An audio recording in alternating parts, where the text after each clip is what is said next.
बिस्मिल्लाहिर्रहमानिर्रहीम। अस्सलामुअलैकुम नाजरीन, मिक्स्ड इन्फो टीवी के साथ मैं हूँ जाहिद फ़ारूक। नाजरीन, हमारी सियासत में, सहाफ़त में बहुत सी अनहोनियाँ होती हैं, लेकिन आज थोड़ी मुख्तलिफ़ किस्म की अनहोनी हो गई। सलीम साफ़ी की तरफ से ऐसा सच बोला गया जो कि उनसे तवक्का नहीं की जा सकती थी, लेकिन उन्होंने बहुत सी चीज़ों को नॉर्मल करने की कोशिश भी की, लेकिन असल हकीकत जो होती है वो यकीनन आश्कार हो जाती है।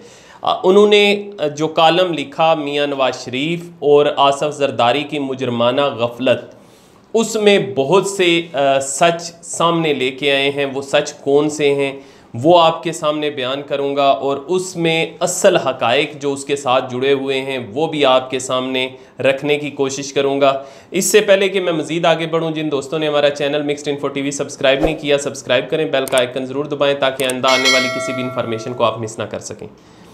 व्यूवर्स, मैं तमहीद बांधे बगैर सबसे पहले उन्हीं के कुछ कलमात पे जाता हूँ और फिर उस पर डिस्कस करते हैं। इमरान खान, उन्होंने जो कालम लिखा उसका आगाज़ भी इसी तरीके से किया कि इमरान खान, बहुत से लोगों ने इमरान खान के ऊपर एहसानात किए होंगे, लेकिन इनके असल मौसन मियां नवाज शरीफ और आसफ़ अली ज़रदारी हैं।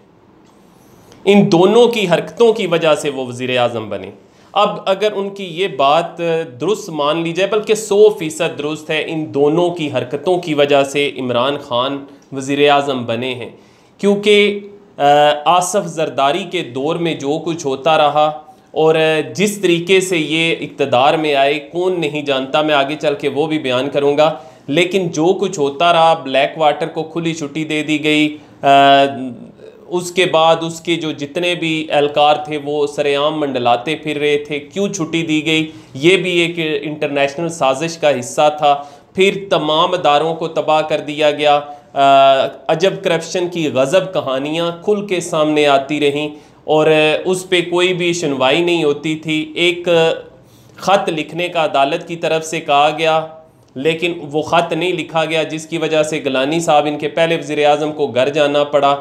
फिर दूसरी बात ये कि तुर्क जो सदर थे उनकी अहलिया की तरफ से दिया गया हार, जो अमदादी तौर पे दिया गया था, उसको किस तरीके से गिलानी साहब की बेगम साहिबा ने अपने उसमें यानी छुपा लिया, अगर मैं ये कहूँ तो गलत नहीं होगा, उसको हड़प करने की कोशिश की गई। और इसी तरह तोशा खाना केस जो है वो भी सब के सामने है। किस तरीके से तोहफे मिलने वाली गाड़ियां जो थी उनको, उनकी बंदर बांट की गई, नवाज शरीफ को भी दी गई, आसफ़ ज़रदारी को भी मिली, गिलानी ने खुद भी हासिल की। तो ये बहुत सी करप्शन की कहानियाँ हैं जिसकी वजह से, जो सब के सामने थी, अदारों के सामने थी, आवाम के सामने थी, डिलीवरेंस कुछ नहीं थी, कर्ज़े ले लेकर मुल्क का दिवालिया निकाल चुके थे, ये हालात थे। फिर उसके बाद क्या हुआ जी, फिर नवाज शरीफ साहब आ गए। नवाज शरीफ साहब की वही बादशाना सियासत, तर्ज सियासत जो है वो उनको ले डूबी। वो आते साथ ख़ुद को ये समझते हैं कि मैं इस कदर पावरफुल हूँ कि तमाम अदारे मेरे सामने सजदा रेज़ हों, तमाम अदारे मेरे सामने झुकें और मुझे सलाम करें।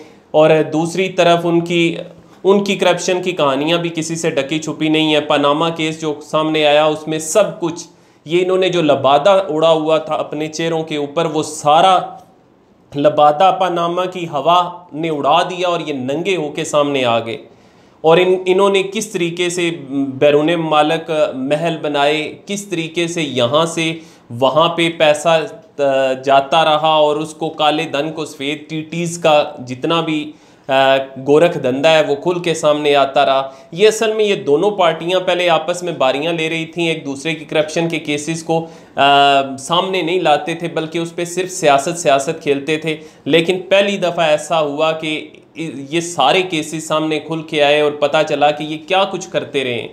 ये सारी कहानियाँ, वो जो कहते थे कि मेरे ऊपर एक दिल्ली की करप्शन साबित हो जाए मैं सियासत छोड़ दूंगा, आज वो मुँह छुपाते फिर रहे हैं सिर्फ इस वजह से कि उनके ऊपर बहुत से इल्ज़ामात हैं एसेट बियॉन्ड मींस के, मनी लॉन्ड्रिंग के। उनके अपने, जब वो पेश हुए तो उनके अपने ऊपर बहुत से ऐसे इल्ज़ामात थे, शहबाज शरीफ की मैं बात कर रहा हूँ, उनके अपने अकाउंट के अंदर पैसा जो है टीटीज़ के ज़रिए ट्रांसफ़र हुआ था, वहाँ से उन्होंने अपनी बेगम के लिए गाड़ी ख़रीदी, बंगला ख़रीदा। ये सारी कहानियाँ सामने हैं आवाम की।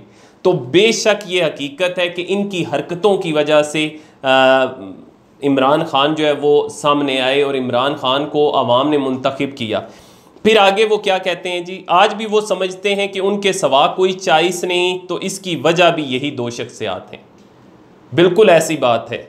मैं सलीम साफ़ी साहब के इस नुक्ता की मुकम्मल हमायत करता हूँ कि आज अगर इमरान खान ये कहते हैं, जैसा कि उन्होंने जो ज़हराना था उसमें अशाइया, माफ़ कीजिएगा, अशाइया दिया था अपने जितने भी बजट से पहले अरकान को, उन्होंने कहा था कि मेरे अलावा कोई चॉइस नहीं है, घबराने की ज़रूरत नहीं है, हम रहेंगे, हम ही काम करेंगे। तो चॉइस नहीं है उनके अलावा। उसकी वजह यह है कि इनकी करप्शन की कहानियाँ, इनका अदारों को तबाह करना, इनकी तरफ से लिए गए कर्ज़े, फिर बैरूनी मामलात पर नवाज शरीफ का कौन नहीं जानता कि वो भारतीय लॉबी की सपोर्ट से उनकी हुकूमत बनी, जिसकी वजह से वो बिल्कुल ज़बान बंदी किए रखी उन्होंने।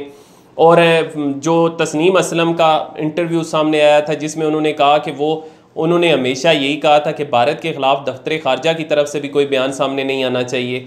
फिर कलभूषण यादव उनके दौर में पकड़ा गया, लेकिन उसके ऊपर कभी उन्होंने कौमी असम्बली के अंदर बात नहीं की, बाहर भी कहीं भी बात नहीं की।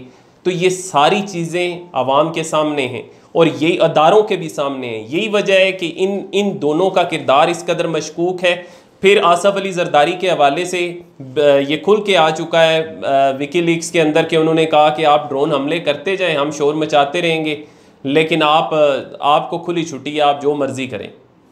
तो ये सारा किरदार इनका इस कदर मशकूक है कि इनके ऊपर एतबार नहीं किया जा सकता, और जब इनके ऊपर एतबार नहीं किया जा सकता तो ये चॉइस हो नहीं सकते, ना अदारों के लिए ना आवाम के लिए। इसलिए इमरान खान की तरफ से ये कहा गया कि वो आखिरी चॉइस हैं, और वही यानी इस वक्त और कोई उनके अलावा ऑप्शन मौजूद नहीं। आगे चलते हैं जी। सलीम साफ़ी इस हवाले से क्या कहते हैं, कहते हैं जी, ज़रदारी अगर अपने दौरे हुकूमत में अच्छी तर्ज हुक्मरानी की मिसाल कायम करते तो नवाज शरीफ चॉइस ना बनते। अब हजूर मैं आपको ये भी बता दूं कि ज़रदारी साहब का जो हुक्मरानी या उनको जो इक़्तिदार मिलना था वो बेसिकली इंटरनेशनल इस्टेब्लिशमेंट जो है उसके साथ मुकम्मल तौर पे डील के नतीजे में आए थे, जिसकी वजह से उनको इक़्तिदार वो मिलना ही मिलना था, जो भी हालात बने जिस तरीके से। और यही वजह थी कि इंटरनेशनल इस्टेब्लिशमेंट जो है वो अमेरिका के हाथों बिल्कुल यरगमाल बने हुए थे। हुसैन हक्कानी को उन्होंने अपनी मर्ज़ी से लगवाया अमेरिकन ने, और अपनी मर्ज़ी से लगवाने के बाद उनके ज़रिए जो भी काले धंधे थे वो चलते रहे। यहाँ पे पाकिस्तान के अंदर एक जाल बिछा दिया उन्होंने ब्लैक वाटर के जितने भी एहलकार थे, और जगह जगह पे उनके जसूस। रहमत डेविस का वाक़या सबके सामने है, और ये सारा कुछ इसी वजह से हुआ कि इंटरनेशनल इस्टेब्लिशमेंट की यहाँ पे उन्हीं के हरकारे बैठे हुए थे, और वो अपनी मर्ज़ी से यहाँ पाकिस्तान की हुकूमत को कंट्रोल कर रहे थे, और खामोशी थी मुकम्मल। और मैं जैसे पहले बता चुका, यही वजह थी कि अमेरिका को खुली छुट्टी मिली हुई थी कि आप ड्रोन हमले करते रहें, हम शोर मचाते रहेंगे, आपको परवाह करने की ज़रूरत नहीं है। तो ये हालात थे। इसलिए ज़रदारी किस तरीके से डिलीवर करते, क्या करते, उनके दौरे हुकूमत में क्या कुछ होता रहा। मुफाहमत के गुरु कहा जाता है, हकीकत में वो सिर्फ इक़्तिदार की शेयरिंग करते रहे। लोगों को जिसको कातिल लिखा उसी को अपने साथ मिला लिया, डिप्टी वज़ीर आज़म उसको बना दिया।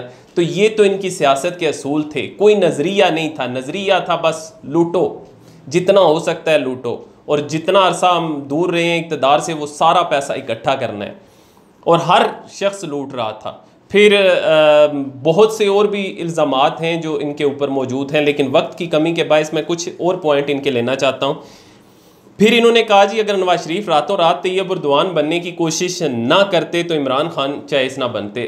नवाज शरीफ तो हमेशा से ये कोशिश करते रहे। जनरल जहांगीर करामत के साथ क्या किया उन्होंने, सुप्रीम कोर्ट पर हमला करवा दिया सजाद अली शाह के हवाले से, जब उनके ख़िलाफ़ केसेस चल रहे थे। तो ब्रीफ केसेस के तबादले के नतीजे में सजाद अली शाह को उन्होंने हटा दिया सुप्रीम जुडिशल कौंसिल के ज़रिए। फिर उसके बाद उन्होंने क्या किया जी, जहांगीर जहांगीर करामत को हटाया। फिर उसके बाद वो परवेज़ मुशर्रफ के ख़िलाफ़ हुए। फिर वो किस तरीके से तैयारी को आगे पीछे रुख मोड़ने की कोशिश की गई, किसी से ये ढकी छुपी नहीं है, यही सारा उनका काम रहा। फिर जब ये सियासत, इमरान खान एक सियासत के अंदर जब उभर के सामने आए, तो इनका इमरान खान का तोड़ इनके पास नहीं था, वो डटा रहा, अपनी जगह पे खड़ा रहा, तमाम हथकंडे इन्होंने इस्तेमाल किए उसको नीचे लाने के लिए, उसको दबाने के लिए, लेकिन वो झुका नहीं।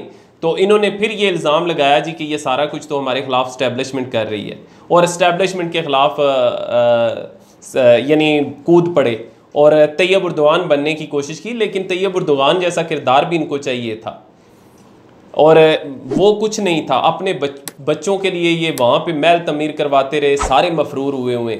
जो वज़ीर ख़ज़ाना था पाकिस्तान का इसके दौर में, वो भी मफरूर है।